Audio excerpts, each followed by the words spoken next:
Yeah, I think we knew that our opponents are going to come hard 1v1, and I think we matched them in that. I think we could have done better in our position of the ball, but yeah, I think it's a fair result. I think there's still a lot of room for improvement as a team, and I think the more we train, the more we play, the more we're going to challenge and get chemistry. How are you finding time back in South African football? I'm loving it. I enjoy being back with my family and loved ones, and my community can watch me again, so I'm very happy. Congratulations. Thank you very much.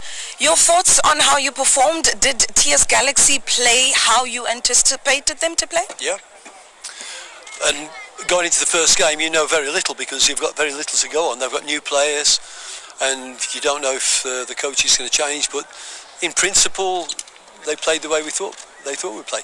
We just weren't good enough. Our quality was too poor, especially on the breakdown, to get longer attacks and pick our way through a man-man inspired type of defence. When we did, I thought we looked okay, but we didn't do it enough, and the decision making on the night was not good enough tonight. At some point, Samir Nilkovic came across as a slightly frustrated figure. He was changing sides with Kaizer, trying to get behind the defenders. Is that why you brought on Dolly? No, I think Sammy was frustrated, yeah, because good players usually are when they're not performing well. So Sammy was trying very hard, but he just wasn't producing what he can produce. So Keegan's fitness allows him to play half an hour, 40 minutes, a half. So we looked for the mobility, and when he first came on, I got what I wanted, but because the decision making drifted in and out a little bit, we didn't get it enough. So it's a frustrating evening, but then again, you get a point away from home and you're on the board, and we get more information, and hopefully the players like Keegan get those extra minutes, and we can make tweaks to the way we play, and hopefully we'll take 3 points in our next game. Speaking of the attack, you had very minimal shots at goal. Is that something that's concerning to you? I think the build-up play has got to be there before you get strikes on goal. I think probably there was one strike from us, one strike from them, and everything else was a war of attrition. Some sort of quality or a set play was going to win the game, but neither team produced that, so therefore 0-0 is probably the best that both of us could have hoped for. Is the checkbook closed already?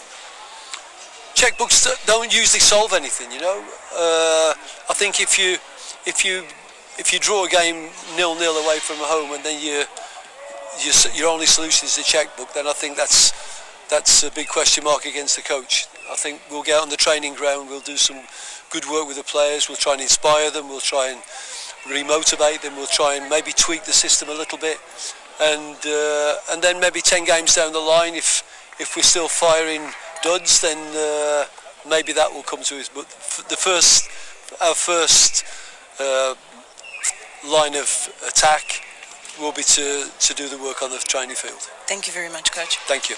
There you have it. That is Coach Stuart Baxter. A bit early on, when I had a conversation with him before the start of the game, he made mention of the fact that he feels as though his side is only sitting at 30% of what he would like them to be at. So far, mentioning that he needs to get them going so that he can get those results. Joining me now, of course, is Coach Rabadol. Coach, your thoughts on how you performed over the 90? Yeah, I thought from a tactical perspective, we didn't allow too much crosses.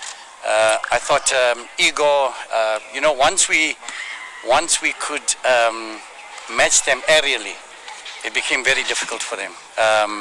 So you know, we're quite happy with our aerial prowess. We think Igor has come in to really do a good job for us there. And, you know, congratulations to all the players. I think they applied themselves well. They played with everything they could play. And despite this being our first competitive match, I think the boys really deserve a pat on the back. They've done exceptionally well. There was a lot of fight in the middle of the park, almost as though you were waiting to catch them on the counter. Was that part of the plan? Yeah, it was. I mean, you saw against Sundowns, Nange was absolutely fantastic when you allow him space. And we said we're not going to allow him space. We're not going to allow them to attack from the right. Let's force them on the left and close the left. And when we did slip up, they looked dangerous from passes from Mator. But we quickly rectified that, and I can only be proud of the technical team. I think the guys did fantastically well in the planning and the application. And the first game is always a bit jittery, and you don't know what to expect. So we're over that hill now. So now we've got to focus on the next game. Thank you very much, Coach. Thank you very much. There you have